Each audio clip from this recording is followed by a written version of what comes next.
அதிக பாசம் ஒரு விதமான விஷமா? கண்டிப்பா. உண்மையான விஷயம். அக்கறையான பாசமும், அதிக பாசமும் ஒன்று.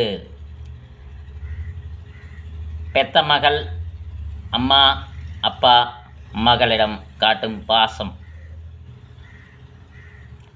அதுக்கு ஈடு இணை எதுவும் கிடையாது. அது யாரையும் குத்தம் சொல்ல முடியாது. அடுத்தது யார்? அம்மா கூட பிறந்தீங்க, அப்பா கூட பிறந்தீங்க. சரிங்களா? இல்லைன்னா அந்த உங்கள் பசங்க அம்மா கூட பிறந்தங்கிறத விட அவர்கள் கூட பிறந்தவங்க. இவங்க பாசம் பெரிய அளவில் பாசம். இதுக்குள்ளேயே பார்த்தீங்கன்னா ரொம்ப பாசம் காட்டினா கட்டுன பக்கமோ அல்லது படிக்கிற இடத்துலையோ அதுக்கு வந்துட்டு முட்டுக்கட்டையாக இருக்கக்கூடிய ஒரு சில நபர்கள். இப்போ ஹாஸ்டல் இருக்கிறாங்க. அடிக்கடி நம்ம ஹாஸ்டலில் போய் பார்க்கும் பொழுதும் கூட செக்யூரிட்டியோ வார்டனோ அடிக்கடி வராதீங்கன்னு சொல்லுவாங்க. பெத்த மக்களை கூட பிறந்த தங்கச்சியை பார்க்குறக்கு போனாலும் கூட வேண்டான்னு சொல்லுவாங்க. விஷமாகுதான்னா இதில் ஒரு கட்டுக்குள்ளே இருக்கக்கூடிய விஷயம். என்ன ஏதுன்னு தெரியாதுங்கிறத விட எல்லா ஹாஸ்டல்லையுமே ஒரு கட்டுக்கோப்பான ஒரு சிஸ்டமேட்டிக் இருக்குது. இந்த டைம் தான் வரணும், இப்படி தான் வரணும்னு இருக்குது. ஏன்னா பொண்ணுங்க ஹாஸ்டல் கரெக்டுங்களா? யாருமே அதை வந்து தப்பான விஷயத்துக்காக ஃபாலோ பண்ணிடக்கூடாதுங்கிறக்க வேண்டி அங்கே சில கட்டுப்பாடுகளும் சில விஷயங்களும் அடங்கியிருக்கு. அதனால அந்த கண்ட்ரோலில் இருப்பாங்க. கரெக்டுங்களா? யாருன்னே தெரியாது. நம்ம கொண்டு போய் சேர்த்து விட்றோங்கிறது வேறு. இந்த மாதிரி ஒரு காலகட்டம் அப்படி இருக்குது. அண்ணங்களையும் அப்படித்தான் உடனே நம்பிட மாட்டாங்க. ஏன்னா உலகத்தில் நாட்டில் எவ்வளவோ நடந்துகிட்ருக்குது. அந்த கண்டென்ட்லேயும் பார்ப்பாங்க. இது ஹாஸ்டல் ஓகே. இனி மேரேஜ் பண்ணி கொடுத்துட்றாங்க, கல்யாணம் முடிச்சு கொடுத்துட்றாங்க. கல்யாணம் முடிச்சு கொடுத்தா இப்போ பார்த்தீங்கன்னா அப்பா நம்ம அடிக்கடி போய் பார்க்கலாம், தப்பு கிடையாது. அண்ணன் தம்பி அடிக்கடி போய் பார்க்கலாம், தப்பு கிடையாது. இந்த பாசங்கள் ரொம்ப அதிகமாக இருக்கும் பொழுது இதில் வந்து பாசங்கள் நல்லா கேட்டுக்குங்க. பாசங்கள் ரொம்ப அதிகமாக இருக்கும் பொழுது ஒரு சில டைமில் சண்டைகள் வரலாம். ரொம்ப பாசமாக பட்சத்தில் அந்த பாசத்தை வந்து அடிக்கடி அவங்க ஹஸ்பண்ட் கூட சொல்லலாம். அதனால் சண்டைகள் வரலாம். இது விஷமானா அது விஷமாக ஆகும் பொழுது எப்படி விஷமாகுன்னு மட்டும் பாருங்கள். அடிக்கடி அங்கே இருக்கிற நியாயங்களையும் அங்கே இருக்கிற விஷயங்களையும் அடிக்கடி விசேஷங்களையும் அடிக்கடி சொல்லுதல் ஒரு சில கணவன்மார்களுக்கு பிடிக்காது, ஒரு சில விஷயங்களுக்கு பிடிக்காது. ஏன்னா அவங்க படுற கஷ்டம், அவங்களோட வேலைத்தன்மைகள் வேறு மாதிரி இருக்கலாம். போயிட்டு வர வேலைத்தன்மை வேறு மாதிரி இருக்குது. இங்கே இருக்கக்கூடிய சூழ்நிலை வேறு தன்மையாக இருக்குது. அதனோட தட்பவெப்பநிலை வேறு மாதிரி இருக்குது. இப்போ காலகட்டம் வெயில் காலகட்டம். அப்படி இருக்கிற காலகட்டத்தில் ஒவ்வொரு நாளுமே வண்டியில் கொண்டு ஒரு ஆட்களை பார்க்கறது கொண்டு ஒரு விஷயங்கள் செய்வது கொண்டு அங்கேயும் இங்கேயும் சுற்றுறது கொண்டு எல்லாமே அந்த கண்டென்ட்டில் போயிட்டு வர ஒரு ப்ரெஷர் சுச்சுவேஷனில் வரக்கூடிய ஒவ்வொருத்தருமே இப்போ கம்பெனி வேலையாக இருந்தாலும் கட சவுண்டு ரொம்ப பிரச்சனையான ஒரு சவுண்டு இருக்குது. வீட்டுக்கு வந்தால் கொஞ்சம் அமைதியாக இருக்கலாம்னு தோணும்.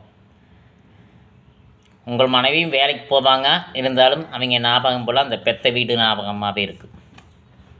அதிகமாக அந்த பெத்த வீடு ஞாபகம் தான் இருக்குது. புகுந்த வீடு ஞாபகம் இருக்காது. அவங்க ஒரு கண்டென்ட்டில் ஒரு மைண்டில் இருப்பாங்க. கொஞ்சம் பேசணுன்னு ஆசைப்படுவாங்க. இவங்க அங்கே இவங்க அலைஞ்சிட்டு வந்து ஆச்சா ஓச்சான்னு உட்காருவாங்க.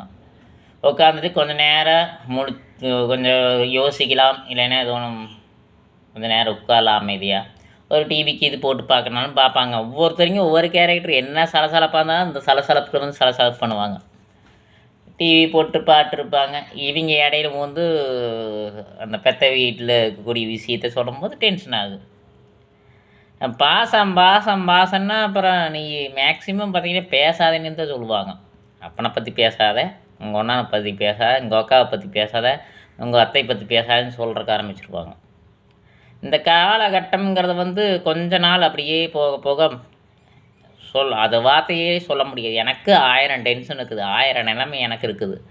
ஏன்னா வந்துட்டு நீ வந்துட்டு உன்னோட பிரச்சனையே பெரும் பிரச்சனையாக பேசுகிற, என்ன சொன்னாலும் கேட்க மாட்டேங்கிறேன். எனக்கு வந்து அமைதி முக்கியம், கொஞ்சம் நேரம் அமைதியாக இரு. அங்கே இருக்கிறதே சொல்லிகிட்டே இருந்தீங்கன்னா எப்படி இருக்கிறது, என்ன இருக்கிறது அப்படிங்கிற மன கஷ்டமாக இருக்குது. எனக்கு உடம்பு வலிக்குது, கை கால் வலிக்குது. அந்த கை கால் வலிக்கு எனக்கு இன்பமாக இருக்கட்டுன்ட்டு நான் பல பழக்கத்தை பழகிட்டு வந்தால் நல்லா இருக்குமா? எனக்கு கஷ்டம் இந்த நிலையில் எந்த நேரத்தில் நான் இப்படி இருக்கிறேன், அதுக்கு தகுந்த விஷயம் பேசாமல் ஊரை பற்றி பேசுகிறேன், அதை பற்றி பேசுகிறேன்னு சொல்லிட்டு இது நாளாக நாளாக கடுப்பாகி அந்த பாசம் காட்டுறது விஷமாக அந்த கணவனுக்கு தெரியறதுக்கு வாய்ப்பு இருக்குது. இது மட்டும் கிடையாது, நீங்கள் வெளியே போய் பழகிற பழக்கமே பார்த்திங்கன்னா பாசமாக சொல்லக்கூடிய வார்த்தைகள் அடிக்கடி சொல்லும்பொழுது அவங்களுக்கு அவங்க அப்பா அம்மா அவங்களோட அண்ணன் தம்பி கவனிக்காமல் இருந்திருக்கலாம். அவங்களுக்கு கடுப்பாகுது. அடிக்கடி சொல்லிட்டு இருக்கதம்மா இது எனக்கு பிடிக்காது, எனக்கு என்னோடய வாழ்க்கைக்கு என்னோடய குடும்பத்தை பார்க்குறக்கே எனக்கு நேரம் தெரியல, உன்னோட வாழ்க்கையை நான் பார்க்குறதா கேட்கதான்ட்டு சந்தோஷப்படுற மாதிரியும் இருக்குது, திடீர்னு திட்டுற மாதிரியும் இருக்குது. மேக்ஸிமம் இந்த பாசம் கூட விஷமாக வாய்ப்பு. இது கணவன்மாருக்குள்ள விஷமாக இருக்குன்னா நீ அவங்ககிட்ட பேசாதேங்கிற ஒரு கண்டென்ட்டில் வந்துடும். பேசாதங்கிற கண்டென்ட்டில் வந்துடும். என்ன அப்பா அம்மா கூட அண்ணன் தம்பி கிட்ட மாமா மச்சாங்கிட்ட பேசக்கூடாதுங்கிற கடுப்பில் இவங்க மறுபடியும் டென்ஷன் ஆகும்போது அது சண்டைகள் அப்படியே இதாகிட்டே இருக்கும். அப்போ வந்து போனே பேசக்கூடாதுங்கிற ஒரு கண்டென்ட்டில் வந்துடுவாங்க. ஏன்னா போனே பேசக்கூடாதுங்கிற கண்டென்ட்டில் ஆகிடுதுன்னா அடிக்கடி இவங்க அதை சொல்ல இந்த விஷயத்தை அப்படியே எடுத்துகிட்டு போய் அங்கே சொல்கிறது. வீட்டுக்கார் ஃபோன் பேசக்கூடாதுங்கிறாங்க, எதுவும் பண்ணக்கூடாதுங்கிறாங்க, கடுப்பாகிறாரு, மேட்றாரு, அதை பண்ணுறாரு இது பண்ணுறாருன்ட்டு அந்த கண்டென்ட்டை போய் சொல்லும் பொழுது ஒரு சில காலகட்டத்தில் அவங்களுக்கு ஏன்டா நம்ம கிட்ட பேசினேன் என்ன, நம்ம தங்கச்சி கிட்ட பேசினேன் என்ன, நம்ம அண்ணன் கிட்ட பேசினேன் என்ன, நம்ம புள்ள கிட்ட பேசினேன் என்ன, ஏன் கடுப்பாகிறாரு எதுக்கு கடுப்பாகிறாருன்னு இருக்குது. அங்கே இருக்கிற சூழ்நிலையெல்லாம் தெரியாமல் இருக்கலாம், வாய்ப்பு இருக்குது. பேசவே கூடாதுங்கிறது அதான் பாசம் ஒரு விதமான விஷம். சரிங்களா? பேசவே கூடாதுங்கிற ஒரு கண்டென்ட்டு வரும்போது அது பயங்கரமாக இருக்குது.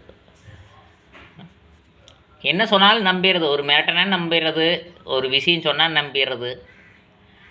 அப்படி இருக்கிற காலகட்டத்தில் ஹஸ்பண்ட் மனைவிக்குள்ளே உள்ள ஒரு சண்டைகள் நெருடலாகி ஊருக்கே போகக்கூடிய ஒரு நிலையானாலும் அவங்க என்ன சொல்கிறாங்களோ அப்படியே மகளோ அண்ணனோ அப்படியே நம்பிடுவாங்க. என்ன சொன்னாலும் நம்பிடுவாங்க. இப்போ நம்புறதான வாழ்க்கை. நம்பும்போது அப்புறம் என்ன சொன்னாலும் நம்பி தந்துடணும். ஒரு பக்கமாக பார்க்கும் பொழுது என்னடா இப்படி சொல்கிறாங்க, அடிக்கடி நம்ம கூடவே பேச வேணான்றாங்க, அடிக்கிறதும் அடிக்கிறாங்க, எல்லாம் பண்ணுவாங்கன்னு சொல்லிட்டு அவங்க மேக்ஸிமம் அவாய்ட் பண்ணுறதுக்கு பார்ப்பாங்க. சரி ஓகே நம்ம வேலைக்காவது இருக்கட்டு கொஞ்ச நாளும் கூட சரி வாமா அப்படின்னு கூட்டிகிட்டு போகலாம். இதெல்லாம் வந்துட்டு அவங்களோட வாழ்க்கைக்கு கெடுக்கிறது. கரெக்டுங்கண்ணா? நல்லா யோசித்தா ஒரு அப்பனாத்தாவாகட்டும் ஒரு அண்ணனாகட்டும் ஏதோ ஒரு பிரச்சனைக்குன்னா ஒரு குடும்பம்னா அப்படி தான் இருக்குது, சிஸ்டமேட்டிக் தான் இருக்குது. அனுசரித்து வாழ், எங்களை பற்றி அதிகமாக பேச, எங்கள்கிட்ட அதிகமாக பேசாத அப்படின்னு சொல்லிடணும். இதுதான் வந்து நிரந்தரமான வாழ்க்கைக்கு உண்டான விஷயம். கரெக்டுங்களா? ஒரு நம்மளால் ஒரு பிரச்சனை ஆகுதுன்னு நினச்சா அந்த பிரச்சனையிலேருந்து வெளியே வரணும். அதை விட்டு போட்டு இங்கேயே வந்துரு, இங்கேயே தங்கிட்டுரு அப்படிங்கிற கண்டென்ட்டில் வச்சுட்டோம்னா அது அந்த காலகட்டம் சரியாக இருக்குன்றீங்க. பெரியான ஒரு மிஸ்டேக், சரியான விஷயம். இது வந்து இந்த பாசம் விஷமாகும். புத்திமதி சொல்லணும், விசாரிக்கணும் ஃபஸ்ட்டு. எதனால் எப்படிங்கிறதெல்லாம் சொல்ல முடியாது. ஏன்னா டெய்லியுமே பிரச்சனையானா டெய்லியும் வேலை பிரச்சனை, வேலை இருந்தால் தான் வாழ்க்கை ஓட்ட முடியும், வாழ்க்கை இருந்தால் தான் எல்லாமே ஓட்ட முடியும். அந்த காலகட்டத்தில் அந்த அந்த நேரத்தில் வந்து பார்த்திங்கன்னா ஹஸ்பண்டு ஆக்சுவலாக பார்த்திங்கன்னா எந்த ஒரு பிரச்சனையும் இல்லாமல் அவர் பாட்டுக்கு வேலை உண்டு வெட்டி உண்டுன்னு போயிட்டுருக்கிற ஒவ்வொரு ஆண் மகனுக்கும் ஒவ்வொரு விஷயத்துக்கும் சரியான விஷயம் கடுப்பாக இருக்குது, கோபமாக இருக்குது, பயங்கர காரணம் இருக்குது. வேலை தான்.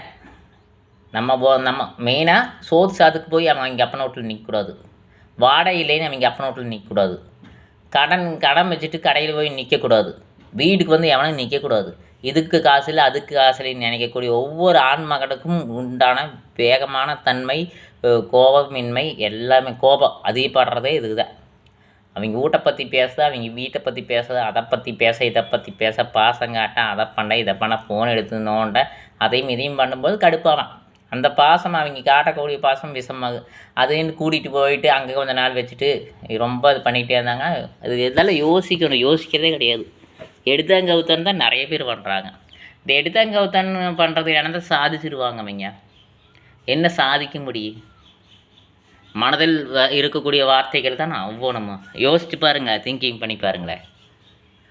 நம்ம 1000 கஷ்டம் இருப்போம். வேலை கஷ்டம், ஆளு வரல, கம்பெனி வச்சிருந்தா ஆளு வரல, அது வரல, இது வரல, எப்படி என்ன வரல, ஏது வரலன்னு ப்ரெஷரோட இருப்போம்.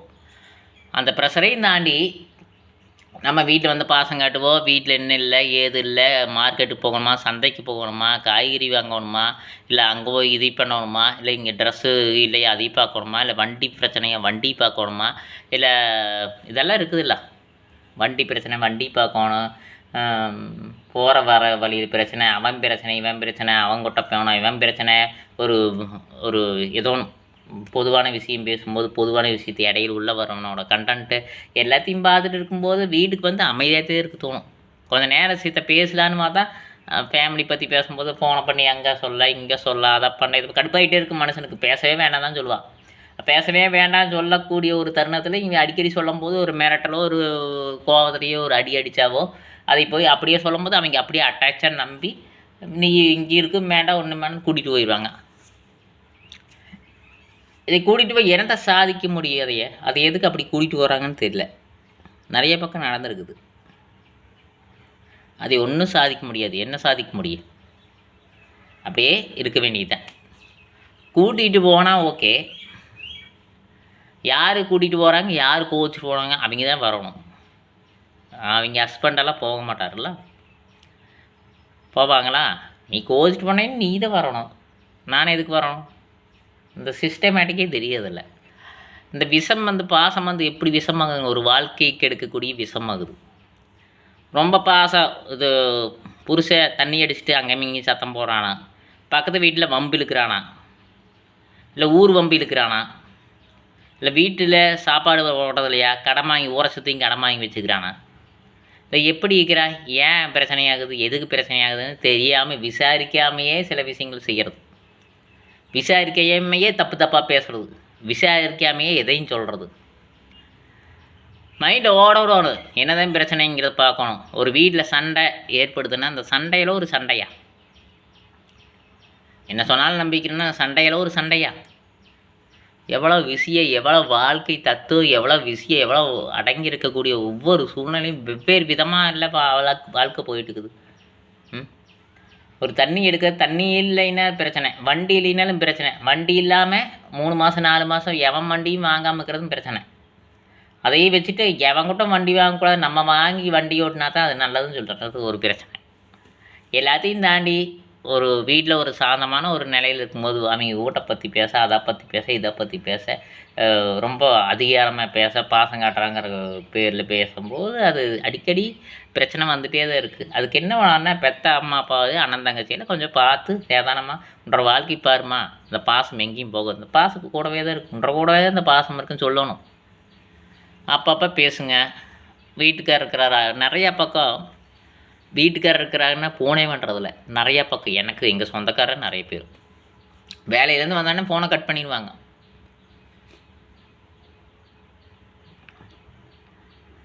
வேலையிலேருந்து வந்தால் ஃபோனை கட் பண்ணிடுவாங்க. அது வந்துட்டு ஏன்னா ஒரு சிலர் புரிஞ்சுக்கிறாங்க, ஒரு சிலர் புரிஞ்சுக்கிறதில்ல. ஏன் பேசாத, எதுக்கு பேசாத, இதனால் பேசக்கூடாதுங்கிறதெல்லாம் கண்டென்ட் அதை நீ விசாரிக்கக்கூடாது. அவன் வாழ்க்கையை பார்க்கறக்கு அவன் என்ன சொல்கிறான்னா அதை கேட்டு போனால் தான் நல்லது. ஏன்னா அப்படியே ஒரு 3 மாதம் 6 மாதம் ஒரு வருஷம் மனசு கஷ்டம், இவளுக்கு இதே வேலை, இப்படி தான் ஓடுவா, இப்படி தான் பண்ணுவா, வர சொல்லி போயிடுவான்னு சொல்லிட்டு அவனோட வாழ்க்கையை அவன் பார்த்துட்டு போயிட்டே தான் இருப்பான். இதில் வந்து திருந்தி இருக்கிறக்கோ ஒரு விதமான ஒரு பிரச்சனையுமே கிடையாது. முடிஞ்ச அளவுக்கு பாசம் காட்டணும்னு விஷத்தை கற்காதீங்க. பாசம் என்பது விஷமாயிடும், பயங்கரமான விஷமாகும். இது மேக்ஸிமம் எல்லோரும் பார்த்துருப்பாங்கன்னு நினைக்கிறேன். நிறைய பேர் பார்த்தீங்கன்னா கவனிங்க. ஃபஸ்ட்டு உங்கள் குடும்பத்தில் இருக்கிற பிரச்சனை தாங்க இவங்க குடும்பத்துலேயும் ஓடும். உங்களுக்கு என்ன பிரச்சனையோ அதே பிரச்சனை தான் வரும். உங்களுக்கு ஃபேமிலி இருக்குதுன்னா அந்த ஃபேமிலியில் கஷ்டம்னா 1000 கஷ்டம்னா அந்த 1000 கஷ்டம் தான் இங்கே இருக்குது. சரிங்களா? அந்த பாசம் நீங்கள் வேறு பக்கம் காட்டும் போதோ, உங்களோட ஒய்ஃபு காட்டும் பொழுதோ, உங்களை தூக்கி எழுந்துட்டு ஒய்ஃபை காட்டும் பொழுதோ அந்த ஞாபகமும் அந்த பேச்சும் தெரியும். அப்பா அம்மாவே இருக்கிறாங்கன்னா அந்த அப்பா அம்மாவுக்குள்ளேயே அம்மாவே வந்து மேக்ஸிமம் அவங்க தம்பி மாதிரி அடிக்கடி பேசும்போது அந்த பொண்ணை பெற்ற அப்பனுக்கு கோபம் வரும். கரெக்டுங்களா? இந்த தங்கச்சியோட அண்ணன் இருக்கிறாங்கன்னா அண்ணனோட ஒய்ஃபு அவங்க குடும்பத்தை பற்றி அடிக்கடி சொல்லிகிட்டே பேசிகிட்டு இருக்கும்போது அவருக்கும் கடுப்பாகுது. நீங்கள் வாழ்கிற வாழ்க்கை தான் இவங்களும் வாழ்கிறாங்க. உங்களுக்கும் கடுப்பாகும் பொழுது இவங்களுக்கும் கடுப்பாகும். நீங்கள் என்ன சொல்கிறீங்களோ அதை தான் அவங்களும் சொல்கிறாங்க. அதை நீங்கள் கேட்கலான்னு நீங்கள் மனசில் நினைக்கலாம், இவங்க கேட்கக்கூடாதுன்னு நீங்கள் நினைக்கக்கூடாது. ஆனால் பாசம் எல்லா பக்கம் பாயும், தப்பு கிடையாது. ஆனால் பாசம் எப்படி பாயணுமோ அப்படி தான் பாயணும். எல்லா விதத்துலேயும் ஒரே மாதிரி நீங்கள் பாசம் காட்டணும்னு நினச்சிங்கன்னா வாழ்க்கை போக போகுது. யார் வாழ்க்கை? உங்களோட பிடித்தவங்க வாழ்க்கை, உங்கள் பொண்ணோட வாழ்க்கை, உங்களோட மகளோட வாழ்க்கை, உங்களோட தங்கச்சியோட வாழ்க்கை, உங்களோட அக்காவோட வாழ்க்கை போகும். இது இல்லைன்னா வேறு ஏதோ ஒன்று. வாழ்க்கைங்கிறது இது இல்லை அது இல்லைன்னு மாற்றப்பட முடியாது. வாழ்க்கைன்னு இதுதான் வாழ்க்கை. பிரச்சனையாக இருக்கிறதா வாழ்க்கை. பிரச்சனை இல்லாமல் வாழ்க்கையே கிடையாது. அதில் நம்ம பார்க்குறத என்ன பார்க்கணும்? நல்ல புத்தியா, நல்லா இருக்கிறாப்படியா, எந்த நேரம் எப்படி இருக்கிறாப்படி, வேலைக்கு கரெக்டாக போகிறாப்படியா, அவன் எங்கே வேலைக்கு போனான் என்ன, நாடு கட்டி வேலைக்கு போனான் என்ன, ஊர் கட்டி வேலைக்கு போனான், உலகம் கட்டி வேலைக்கு போனான் என்ன, பிழைக்கிறதுக்கு உண்டான வேலை எங்கே போனாலும் செய்யலாம். ஒரு எக்ஸ்ட்ரா டேலண்ட் இருக்குதா, அதை ஆதரிக்க முடிஞ்சால் ஆதரிக்கலைன்னு விட்டுரு. உன்னை நீ பாரு நான் சொல்கிறதில்ல. அவங்க குடும்பத்தில் இருக்கக்கூடிய விஷயங்களை ஒவ்வொன்றையுமே துரியாக அவங்க பொண்ணு சொன்னாலும் அதை கேட்கக்கூடாது. அது ஒன்ற குடும்பம் எப்படியோ என்னங்கிறது போயிடணும். புத்திமதி சொல்லணும். பிரச்சனை இருந்தாலும் புத்திமதி சொல்லணும். குடும்பமே அப்படித்தாப்பா, எல்லா பக்கம் அப்படித்தான் நடந்துட்டுருக்குது, பார்த்து அனுசரித்து போ, நல்லதா அப்படின்னு சொல்லிக்கலாம், தப்பு கிடையாது. ஆனால் இதே வாழ்க்கையாக எடுத்துகிட்டு ஓடிக்கிட்டே இருந்தீங்கன்னா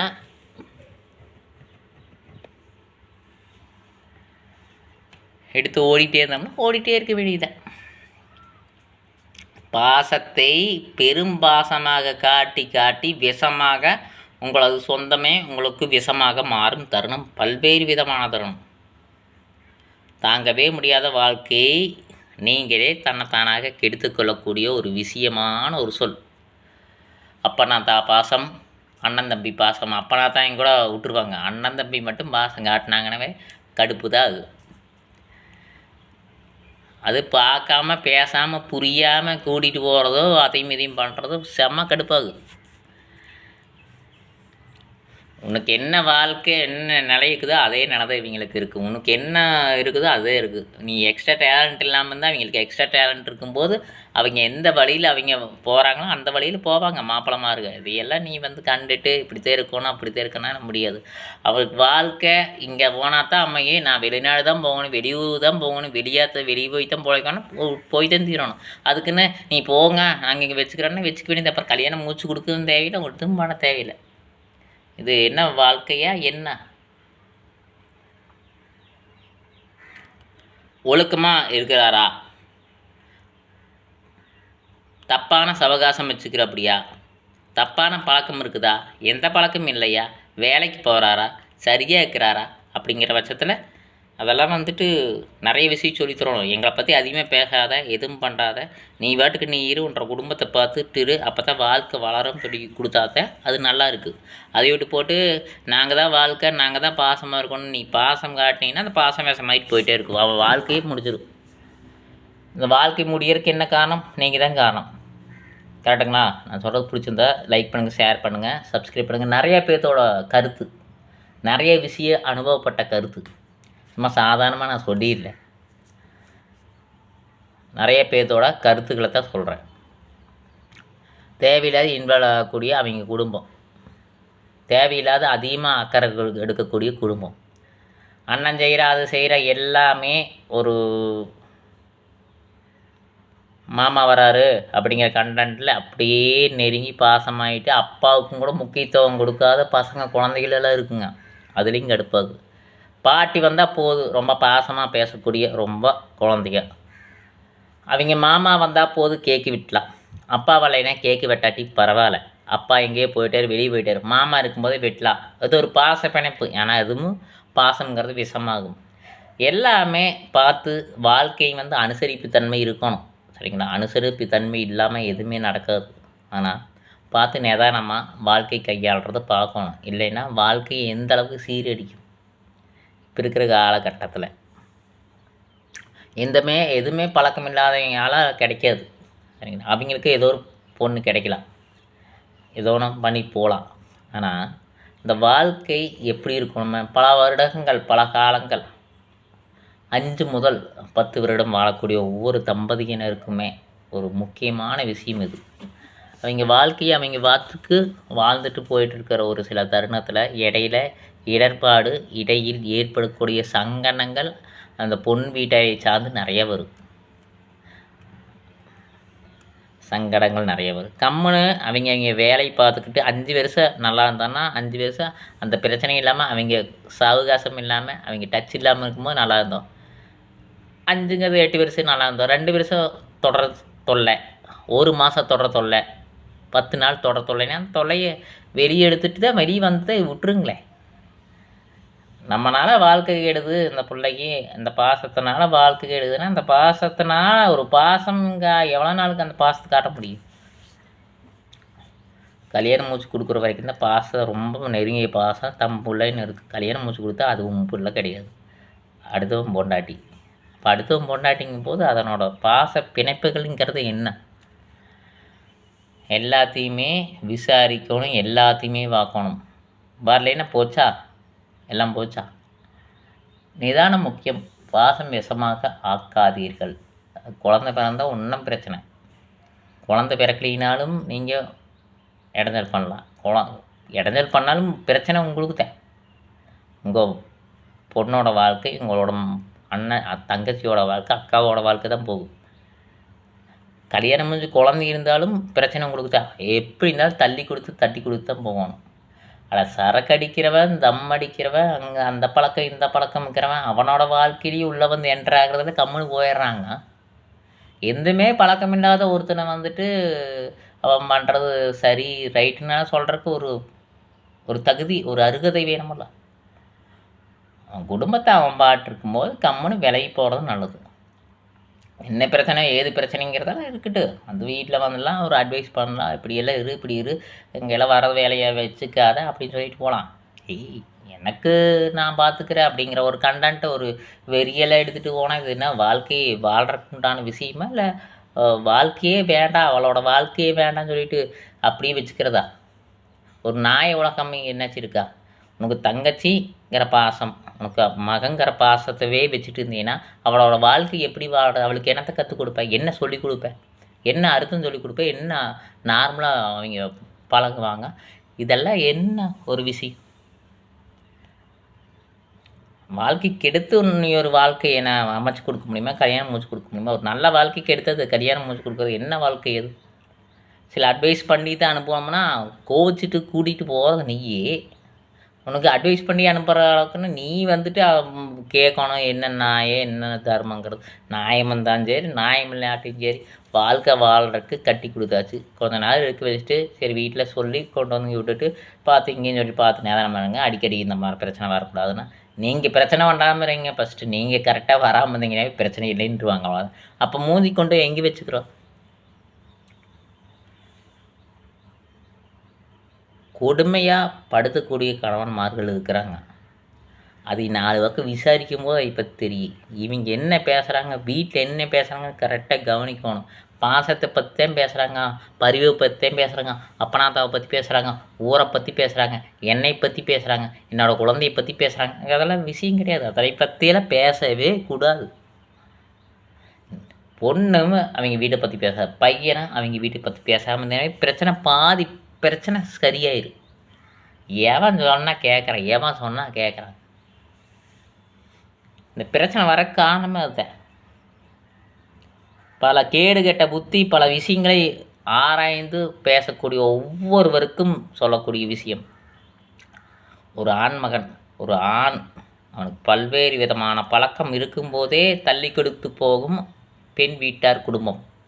எந்த பழக்கமும் இல்லாமல் நல்லா இருக்கிறான்னா அது வேலையில் இருக்கிற ட்ரெஸ் மூலமாகவும் சில விஷயங்கள் மூலமாக கடுப்பாகும் போது சில பிரச்சனைகள் பேச்சு அடிதடிகள் வந்து தீரு அனுசரித்து தான் வாழணும். இல்லைன்னா ஒன்றுமே பண்ண முடியாது. இப்படி தான் இருக்கணும். இந்த மாதிரி சில விஷயங்கள் பண்ணோன்னா மனிதன் தீரணும். சில கஷ்டங்கள், மன கஷ்டங்கள், மன குமுறல்கள், சில விஷயங்களை ஆராயக்கூடிய விஷயங்கள் வரும்பொழுது இதனால் தான் 1 வார பிரச்சனை 10 வார பிரச்சனை நீங்கள் சொன்னாலும் அந்த 10 வார நாள் பிரச்சனை எதனால் வந்துச்சு? ரொம்ப பாசமாக்கனாலும் அந்த பாசம் தூக்கி அகட்ட வையே. அந்த பாசம் விஷமாகுது உன்னால தானே? உன் பொண்ணு உன் தங்கச்சினால தானே உனக்கு விஷமாகுது. அந்த விஷத்தை தூக்கி அக்கட்ட போய் கொஞ்ச நாள் கம்முன்னு இரு. அந்த பாசம் அப்படியே மேவி வரும்போது அதை பிடிச்சிக்கோ. பாசத்தை தடுக்க முடியுமா? ஒரு அண்ணன் தங்கச்சி பாசமாகட்டும், ஒரு மக்களோட மகன் பாசத்தை தடுக்க முடியும், அதை அடக்க முடியாது. அது நீங்கள் அடக்க ரொம்ப பாசமாகுது. வீட்டுக்காரன் வந்துட்டு ஒரு நாள் தான் உங்கள் வீட்டில் போய் இருக்கணும்னா அந்த ஒரு நாள் தான் இருக்கணும், அதான் மரியாதை. 2-3 நாள் வச்சுட்டு நீ இப்படி இப்படின்னு சொன்ன. இப்போ இருக்கிற காலகட்டமெல்லாம் வேறு மாதிரிங்க. இப்போ இருக்கிற காலகட்டமெல்லாம் வேறு. அவங்க குடும்பத்தை பார்க்கணும். முன்னையெல்லாம் பார்த்தீங்கன்னா சொந்தக்கார வீட்டில் போய் 4 நாள் 5 நாள் 10 நாள் எல்லாம் படுத்து கிடந்தோம். இப்போல்லாம் படுக்க முடியாது. ஓடணும் ஒடியாரணும். 20,000 வாங்கினா அந்த 20,000 எப்படி காணான்னு தெரியல.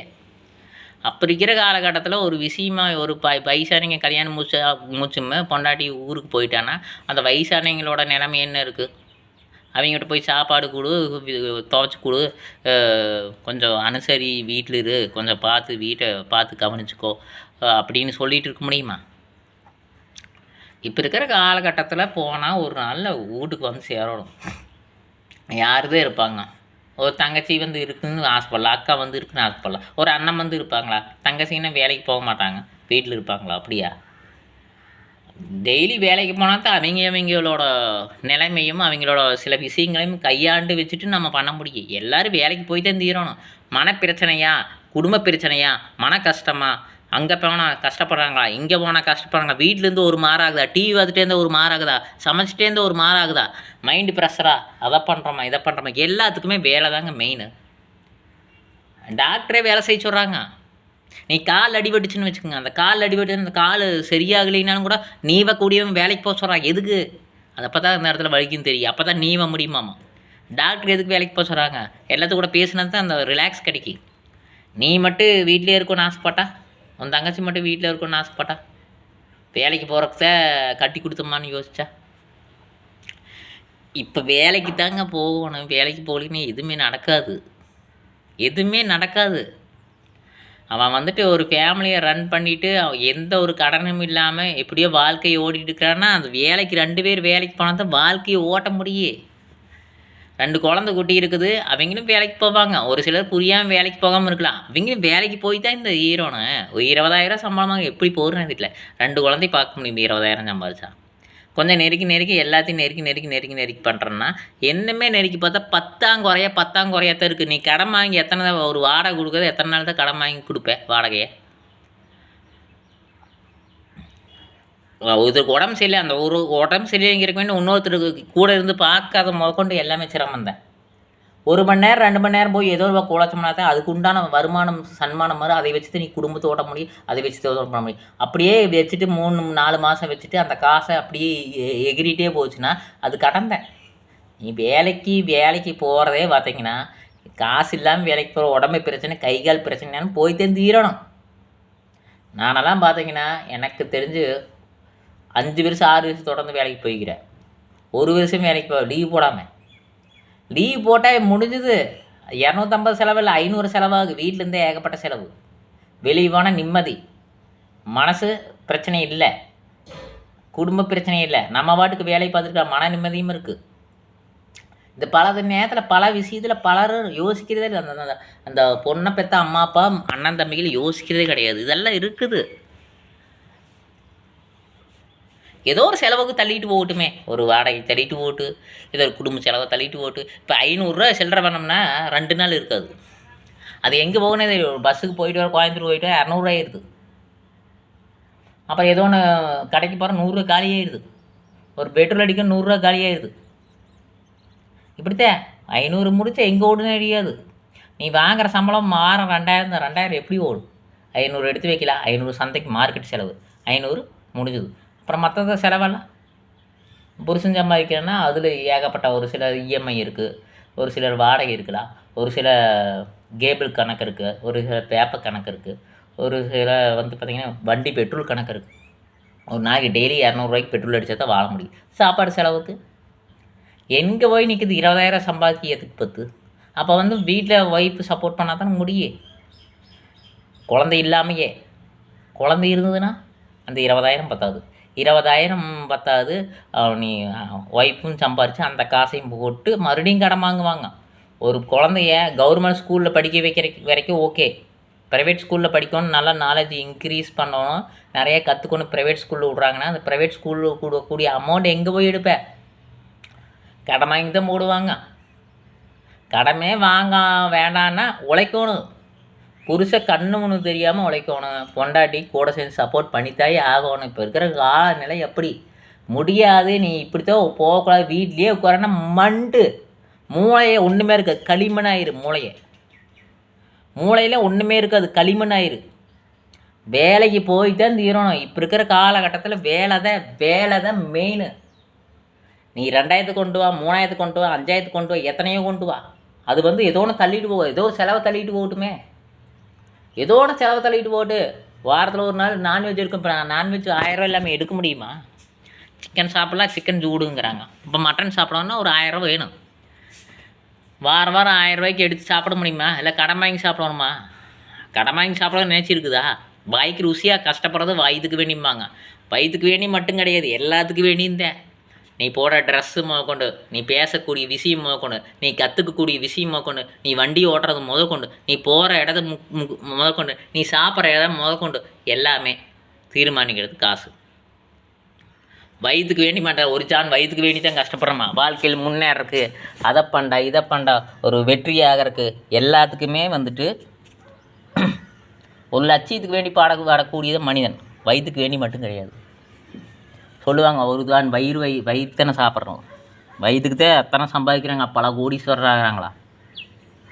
நிறைய ஒரு என்டர்டெயின்மெண்ட், ஒரு படம் பார்க்குறதாகட்டும், ஒரு விஷயம் பண்ணுறதாகட்டும், ஒரு விளையாட்டு விளையாடுறதாகட்டும், எல்லாமே நம்ம நடந்து போகிற கொண்டு எல்லாமே செலவுகளுக்கு மட்டும்தான்.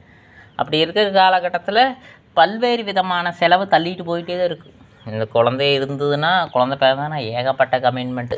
20,000 30,000லாம் பத்தாது, 50,000 வேணும் கமிட்மெண்ட்டாக. அதுக்கு சம்பாதிப்பு இப்போ 2 லட்சம் 3 லட்சம் சம்பாதிக்கிறாங்க, கஷ்டமில்லைன்னு சொல்லிட்டு இருக்கிறாங்களா? அவங்க அதுக்கு தகுந்த கமிட்மெண்ட் போட்டிருப்பாங்க. 2 லட்சம் 3 லட்சம் சம்பாதிக்கிறீங்க, இன்னொரு 50,000 மாதம் 30,000 கடன் கட்டிகிட்டு இருப்பாங்க. ஏன்னா கமிட்மெண்ட் போட்டிருப்பாங்க.